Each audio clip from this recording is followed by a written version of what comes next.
And welcome back. In honor of Earth Day, thousands of scientists all around the world are taking to the streets and marching to fight for science. As they're pushing back against what they say are increasing attacks on science.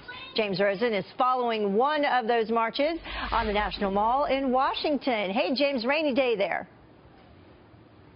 It is, but that's not dampening any of the enthusiasm of the tens of thousands of people who showed up here, Heather. And to say that this is a slightly different crowd from your typical Washington demonstration is a bit of an understatement, as evidenced by some of the signage that we've seen here, which have included sentiments like "Nerds Rule" and "Keep calm and pursue questions empirically." Again, not the typical sentiments that you see along the lines of "Hey, hell," or "Hey, ho, we won't go." But now the crowd is leaving the National Mall, tens of thousands strong, and is beginning a march toward the Capitol.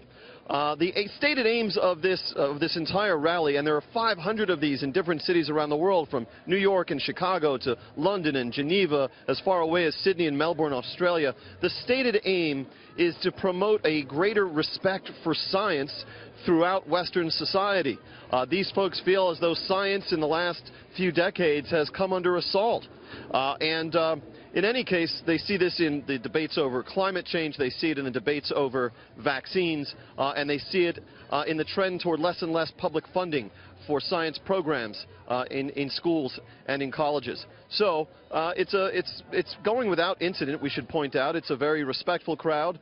There is a heavy police presence here on Constitution Avenue along the National Mall.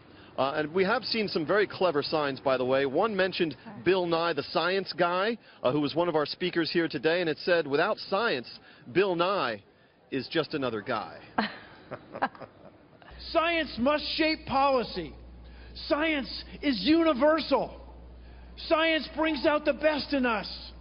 With an informed, optimistic view of the future, together, we can, dare I say it, save the world!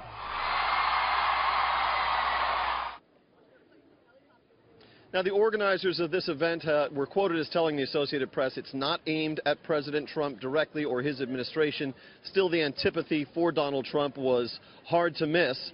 It rained down from the official speakers at the podium to all of the signs that we're seeing. This is really not his crowd, so to speak. The president did release a statement today saying that economic growth is good for the environment. Back to you guys. There was almost an incident here in New York City where there was a march because I was almost late for work trying to get through them.